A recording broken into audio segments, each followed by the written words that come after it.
Lecture start करने से पहले मैं बात करना चाहूंगा आपके डाउट क्लेरिफिकेशन के बारे में। आपको कोई डाउट है इस कोर्स में तो आप वीडियो के डिस्क्रिप्शन में दिए गए लिंक को देखिए और उस गूगल फॉर्म में अपने डाउट्स को आप पुट कर दीजिए। एक किसी पर्टिकुलर लेक्चर में जो आपके एजुकेटर होंगे वो उन डाउट्स को एक साथ क्लियर कर देंगे और उस लेक्चर के बारे में आपको इंटीमेट कर दिया जाएगा आपके मोबाइल नंबर पर शिक्षा सेतु टीम के द्वारा। अदर देन दिस आप ज्वाइन कर सकते हैं व्हाट्सएप कम्युनिटी, जो कि एक इंटरेक्शन पॉइंट होगा सभी स्टूडेंट्स का, तो आप इसको भी ज्वाइन कर सकते हैं। अदर देन दिस आप इस यूट्यूब चैनल को जरूर ज्वाइन करिएगा, जिससे कि आपको आने वाले लेक्चर्स के बारे में पता चलता रहे।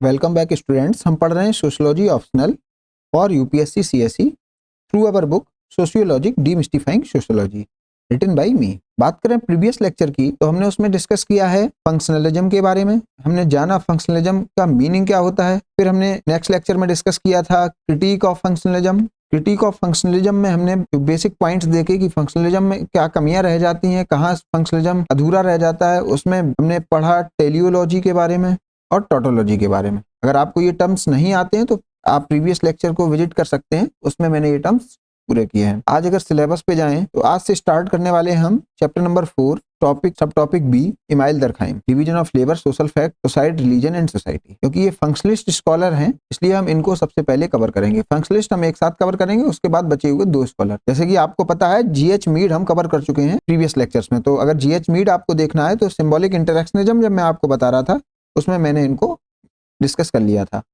आज शुरुआत करेंगे इमाइल दरखाइम का। तो चैप्टर नंबर 4 सब टॉपिक बी इमाइल दरखाइम। इनका जो टॉपिक है, पहला टॉपिक इनका है डिवीजन ऑफ लेबर, दूसरा है सोशल फैक्ट, तीसरा है सुसाइड, चौथा है रिलीजन एंड सोसाइटी। अब मैं एक आपको बेसिक आइडिया दे देता हूं कि इनके ये जो टॉपिक्स हैं इनका मीनिंग क्या है। डिवीजन ऑफ लेबर में इनका मेन कंसर्न क्या है दरखाइम साहब का, इनका ये है कि जैसे मॉडर्न सोसाइटी बन रही है कॉम्प्लेक्स, ये हो जा रही है कॉम्प्लेक्स, और साथ में पॉपुलेशन भी राइज हो रही है, पॉपुलेशन भी बढ़ रही है। अब पॉपुलेशन हो रही है राइज, सोसाइटी हो रही है कॉम्प्लेक्स, तो सोसाइटी को अगर आपको फंक्शन कराना है, मीन सोसाइटी को कंटिन्यू रखना है, तो सोसाइटी में इंटरकनेक्टेडनेस कैसे रखेंगे, ये इनका बेसिक कंसर्न है कि सोसाइटी कैसे फंक्शनल बनी रहे। तो इन्होंने कहा डिवीजन ऑफ लेबर एक कंसेप्ट इन्होंने दिया, जिससे कहा इसकी वजह से सोसाइटी इंटरकनेक्टेड रहेगी पहली चीज, और कॉपरेशन रहेगा सोसाइटी में। फिर उन्होंने बहुत सारे की टर्म्स दिए जैसे डायनेमिक डेंसिटी, ये इसी टॉपिक में हम पढ़ेंगे।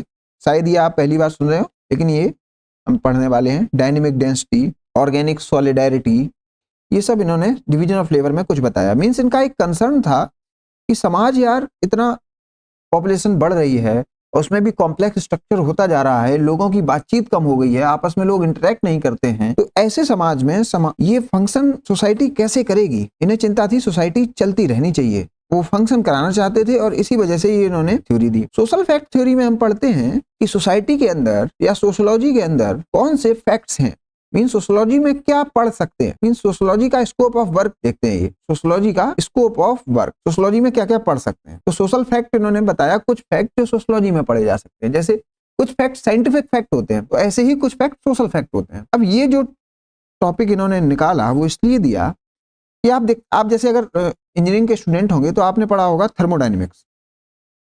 अब थर्मोडायनेमिक्स में आप देखेंगे एक की टर्म होता है, जैसे एग्जाम्पल के लिए एंट्रोपी।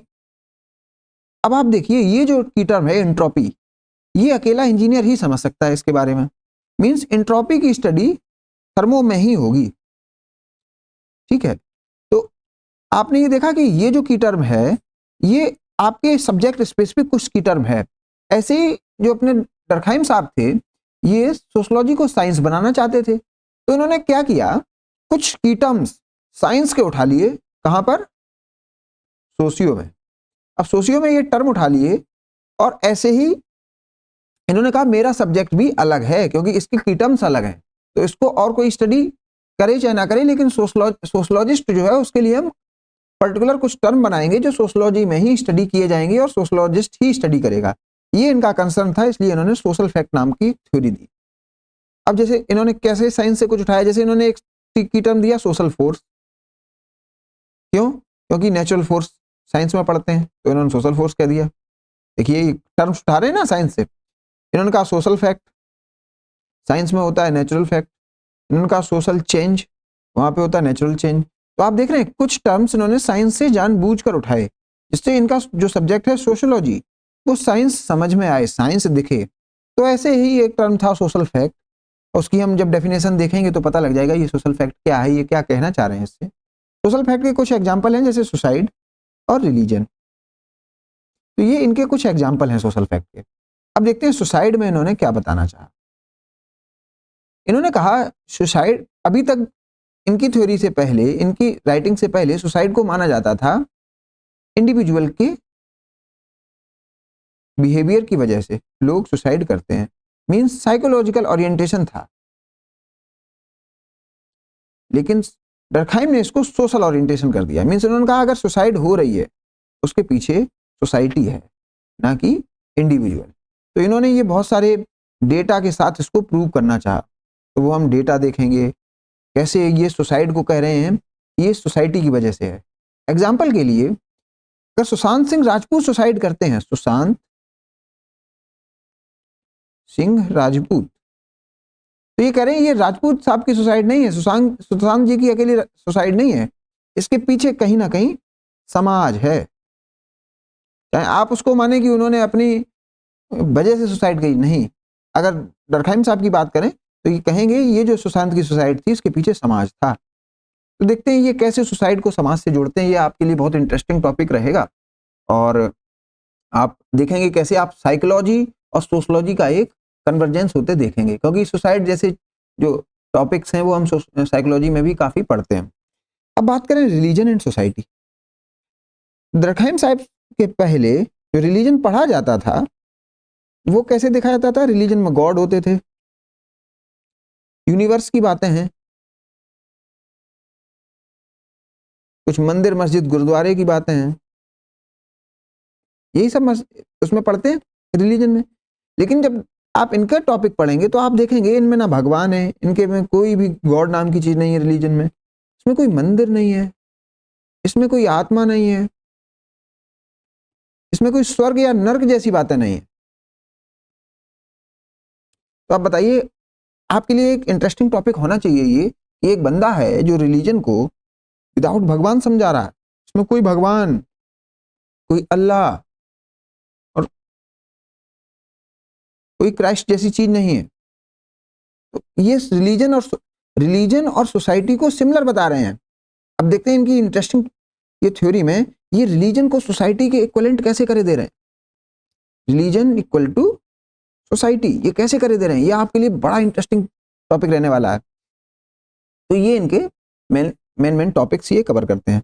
एक बार मैं आपको जिस्ट बता दूं इस बुक के थ्रू कि मैं इनको कैसे पढ़ाऊंगा।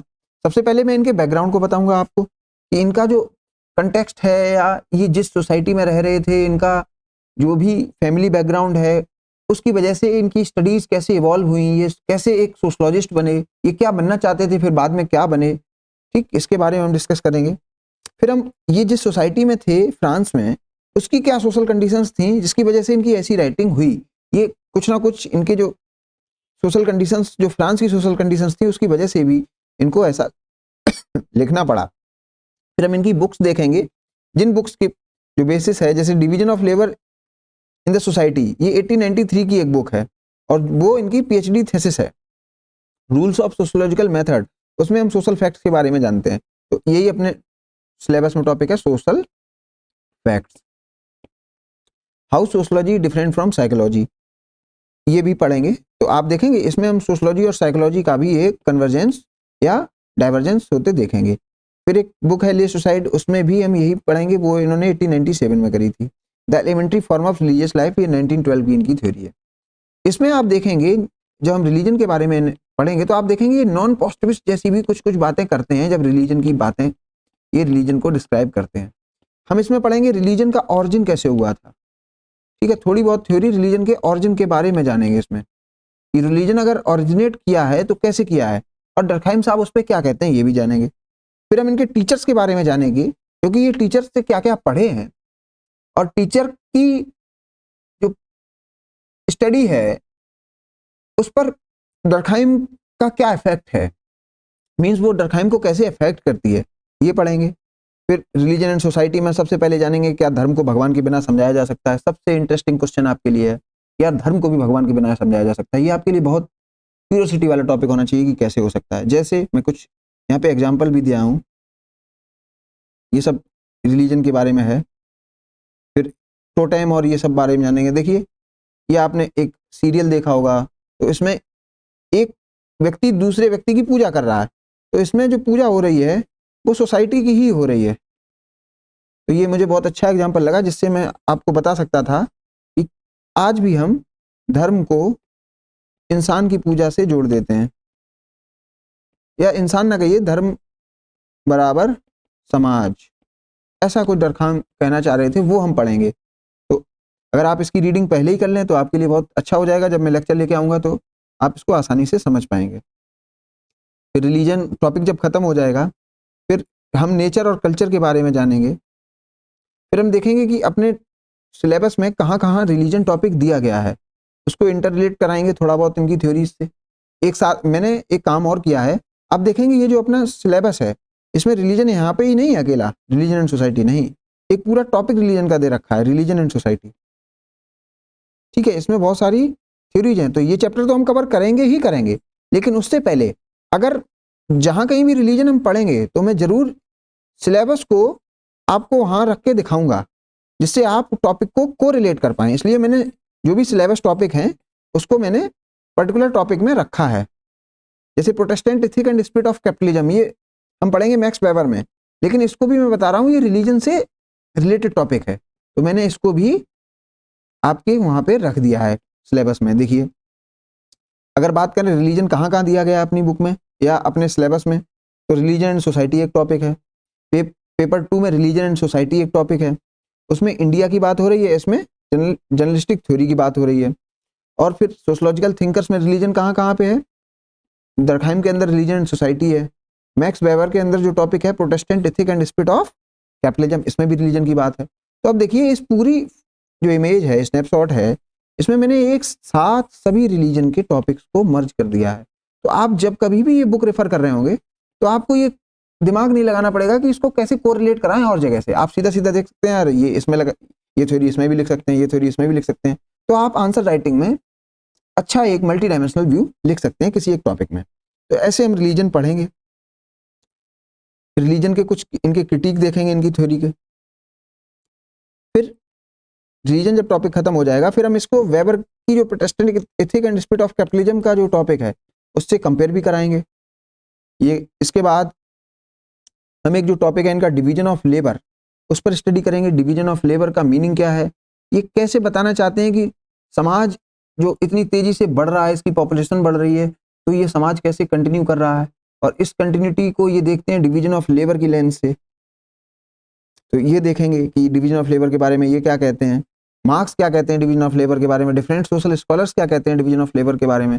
फिर डिवीजन ऑफ लेबर को ये ऑर्गेनाइजेशनल कैरेक्टर ऑफ सोसाइटी से कैसे जोड़ते हैं। मीन्स अगर लेबर का डिवीजन है तो वो तो सोसाइटी के आधार पर है। मीन्स डिवीजन ऑफ लेबर को भी ये किसके चश्मे से देखते हैं, सोशल ऑर्गेनाइजेशन के चश्मे से। जैसी सोसाइटी होगी वैसे ही डिवीजन ऑफ लेबर होगा, ये भी देखेंगे।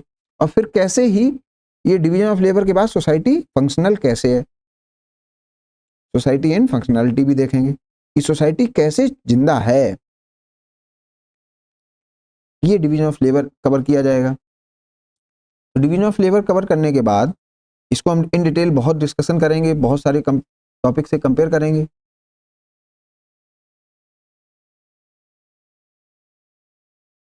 फिर जो नेक्स्ट थ्योरी आएगी, हाँ इसमें भी डिवीजन में एबनॉर्मल या pathological type of division of labour पढ़ेंगे। जो आज की सोसाइटी है, ट्रांजिशन सोसाइटी, इसके बारे में जानेंगे कि मॉडर्न सोसाइटी में, कंटेम्प्रेरी सोसाइटी में कैसा डिवीजन ऑफ लेबर है, अगर डिवीजन ऑफ लेबर नॉर्मल है या एबनॉर्मल है तो क्यों है, लोग कैसे इसको सॉल्यूशन है, ये सब बातें करेंगे।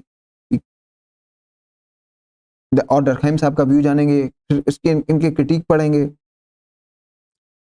और फिर उसके बाद जो थ्योरी आएगी वो सोशल फैक्ट की आएगी। फिर सोशल फैक्ट के बारे में पूरा जानेंगे। देखिए, सोशल फैक्ट को भी मैंने इसमें लगा रखा है, कुछ रियल लाइफ एग्जांपल्स लगाऊंगा, बताऊंगा। इसमें कुछ पेपर की कटिंग भी मैंने लगा रखी है, तो आपको जो लेटेस्ट करंट अफेयर्स की जो न्यूज़ हैं वो भी इसी टॉपिक में कवर करा दूंगा, जिससे कि आप टॉपिक को करंट से जोड़ सकें। क्योंकि आप आजकल के जो क्वेश्चन आ रहे हैं मेंस में, उसमें करंट बेस्ड क्वेश्चन ज़्यादा आ रहे हैं, आज की सोसाइटी से, कंटेम्प्रेरी वर्ल्ड से जोड़ने को। तो जो भी टॉपिक आप पढ़ें, एक अपने माइंड में बना के चलिए, उसको 2-3 टॉपिक से जरूर जोड़ें। चाहे जैसे रिलीजन सोसाइटी टॉपिक पढ़ रहे हैं तो इसको आपको क्या करना है, अकेला रिलीजन एंड सोसाइटी नहीं पढ़िए, आप इसको देखें सोशल चेंज से, इसको कोरिलेट कराएं सोशल चेंज से, कंटेम्प्रेरी वर्ड से, या कंटेम्प्रेरी सोसाइटी से चेंज कोरिलेट करा दें। बस ये आपको देखना है कि कोई भी आप स्टैटिक टॉपिक पढ़ें तो आप देखिए आज की सोसाइटी में इसका क्या महत्व है, ये कैसे लग रहा है और कैसे ये सोशल चेंज में सहयोग करता है, ये सब चीज़ें हमें देखनी है। फिर हम देखेंगे how to identify social facts, इसके बारे में जानेंगे। जब सोशल फैक्ट थ्योरी खत्म हो जाएगी, टाइप्स ऑफ सोशल फैक्ट पढ़ेंगे। फिर रूल्स देखेंगे, सोशल फैक्ट का मीनिंग क्या है, इसको कैसे ऑब्जर्व करते हैं, ये सब इनकी जो डरखाइम साहब की बुक में लिखा था वो सब पढ़ेंगे। फिर हम एक लेक्चर आंसर राइटिंग पर भी करेंगे, क्योंकि अब मैंने आपको इतना पढ़ा दिया है कि अब आप एक दो आंसर लिखना स्टार्ट कर सकते हैं। तो मैंने आंसर राइटिंग पर एक बेसिक कुछ टर्म्स ले रखे हैं, वो मैं बताऊंगा कि एक्सप्लेन, एलैबोरेट, एलुसिडेट, जस्टिफाई, इन सब का मीनिंग क्या है, क्रिटिकली एग्जामिन का मीनिंग क्या है, डू यू एग्री का मीनिंग क्या है, कंट्रास्ट लिखा हो तो क्या लिखना है। तो जब मैं इन कीवर्ड्स को आपके साथ डिस्कस कर लूंगा, उसके बाद मैं आपको PYQ एक दिन डिस्कस करूंगा, जो भी प्रीवियस लेक्चर पढ़ा दिए हैं उस पर PYQ डिस्कस करूंगा कि कैसे क्वेश्चन आए हैं, हम कैसे लिख सकते हैं, कहाँ इंट्रो, कहाँ कंक्लूजन और कहाँ बॉडी में क्या क्या लिखना है, किसको कैसे क्रिटिक कर सकते हैं, ये सब चीज़ें हम डिस्कस करेंगे। फिर सोशोलॉजिकल आंसर कैसा होना चाहिए, कैसे ये GS के आंसर से कुछ अलग होता है, और कैसे GS, अगर सोशोलॉजी की कोई नॉलेज है, कैसे उसको GS में अप्लाई करें, ये भी अपने लिए बहुत इंपॉर्टेंट है। तो कैसे सोशोलॉजी का आंसर GS के आंसर से अलग होता है, ये चीज़ जाननी पड़ेगी। फिर हम सुसाइड का टॉपिक पढ़ेंगे, और मैंने जैसे आपको बताया ये जानेंगे कि सुसाइड क्यों समाज की वजह से है, ना कि इंसान के साइकोलॉजिकल ओरिएंटेशन के कारण है।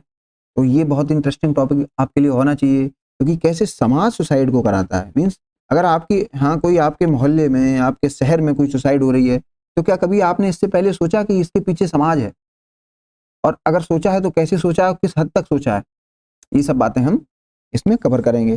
जैसे मैंने यहाँ पे लिखा भी है, क्या समाज ही जिम्मेदार है आत्महत्या के लिए, यही बेसिक क्वेश्चन है, यही कंटेक्स्ट है इनकी थ्योरी का।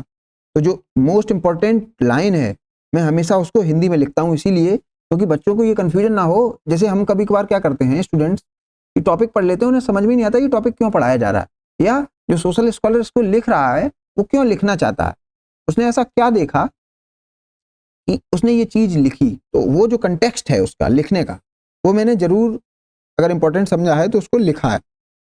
जैसे अगर सुशांत सिंह राजपूत की बात करें, तो क्या ये जो आत्महत्या हुई है वो राजपूत समाज में हुई है या किसी इंडिविजुअल की हुई है। मीन्स अगर आत्महत्या हुई है तो उससे क्या समाज को कुछ नफा नुकसान होता है, उसकी बात करेंगे, और उसके पीछे समाज कैसे होता है उसकी भी बात करेंगे। कुछ एग्जांपल्स देखेंगे जो मैंने न्यूज़पेपर से उठाए हुए हैं। तो जब सुसाइड की थ्योरी खत्म हो जाएगी, उसमें हम टाइप्स ऑफ सुसाइड पढ़ेंगे, उसमें देखेंगे कैसे सोशोलॉजी में भगत सिंह की जो मार्टिडम है उसको एक सुसाइड कंसीडर किया जा सकता है। तो डेफिनेशन ऑफ सुसाइड क्या है, ये आपके लिए बहुत अच्छी बात होगी इसमें पढ़ने के लिए, कि कैसे भगत सिंह का मार्टिडम सुसाइड कंसीडर किया जाएगा डरखाइम के द्वारा। ठीक है, तो ये सुसाइड का मीनिंग क्या है, कैसे सुसाइड की मीनिंग चेंज हो रही है। कुछ हम आज के कंटेम्प्रेरी जो थॉट है वो देखेंगे, कैसे किसान आत्महत्या कर रहा है और उसको कैसे सोशोलॉजी पर अप्लाई करेंगे, ये भी देखेंगे। तो ये हम एग्जाम्पल्स के साथ पूरा कवर करेंगे। फिर टाइप्स ऑफ सुसाइड का एक ये चार्ट है, इसको समझेंगे। फिर कैसे सोशल इंटीग्रेशन और मोरल रेगुलेशन सुसाइड में काम करते हैं, इसकी वजह से सुसाइड कैसे बढ़ती है या होती है वो जानेंगे। फिर डिफरेंट स्कॉलर्स की व्यूज जानेंगे। फिर कुछ सुसाइड का डेटा देखेंगे जो हम अपने आंसर्स में यूज कर सकते हैं। फिर उसके बाद जब ये सब पढ़ लेंगे तो नए जो थिंकर आएंगे वो आएंगे टालकट पार्सन्स। और टालकट पार्सन्स को आप जानते हैं, ये बहुत डिफिकल्ट हैं समझने के लिए। बच्चे अगर इनको बुक से समझें, कोई भी स्टूडेंट अगर बुक से समझेगा तो ये डिफिकल्ट होंगे। क्यों? इसका एक कारण है, अपने सिलेबस में सोशल सिस्टम थ्योरी दी गई है। सोशल सिस्टम, तो सोशल सिस्टम तो बुक्स में दिख जाएगा आपको, यूपीएससी की जो भी सोशोलॉजी की बुक्स हैं उसमें सोशल सिस्टम थ्योरी तो भर भर के दी गई है। लेकिन एक थ्योरी है सोशल एक्शन, वो हम लोग डिस्कस नहीं करते हैं या सही से डिस्कस नहीं करते हैं। मैं जो करूंगा, मैं टालकट पार्सन्स का पहले तो बैकग्राउंड डिस्कस करूंगा, फिर जो भी इंपॉर्टेंट है इसको समझने के लिए सोशल सिस्टम को वो समझाऊंगा, क्योंकि बच्चे इसको तो समझ ही नहीं पाते हैं और वो हमेशा कंफ्यूज रहते हैं कि एजाइल पैराडाइम होती क्या है, इसको क्यों लगाते हैं, कैसे ये फंक्शनलिस्ट स्कूल में यूज हो रही है, ये सब चीजें समझेंगे। और कैसे ये ग्रांड थ्योरी, जो इनको कहा जाता है ग्रांड थ्योरी, ग्रांड क्यों है ऐसा, इसमें क्या है, ग्रांड कह दिया गया। ये सब बेसिक क्वेश्चन जो बच्चों को बिल्कुल नहीं समझ में आते, मैं आपको इन डिटेल कवर कराऊंगा। फिर देखेंगे इनके टारगेट पार्सन्स में पैटर्न वेरिएबल का मीनिंग क्या है, इसको क्यों पैटर्न कहा गया, क्यों वेरिएबल्स कहा गया, ठीक है, ये इन दोनों कीवर्ड्स का इंपॉर्टेंस क्या है, ये दोनों कीवर्ड्स ही क्यों यूज किए गए। ऐसे कुछ आपके बेसिक डाउट में जब मैं टारगेट पार्सन्स कवर करूंगा तो मैं आपको बताऊंगा। तो आज के लेक्चर में बस इतना ही रखते हैं। मैंने आपको बस बताया कि नेक्स्ट कोर्स क्या रहेगा, अपने लेक्चर्स का कोर्स फ्लो क्या रहेगा, और इसके अकॉर्डिंग हम अपने लेक्चर्स को कंप्लीट कराएंगे। तो अभी जैसे थिंकर्स जब अपने पूरे हो जाएंगे, थिंकर्स चैप्टर 4,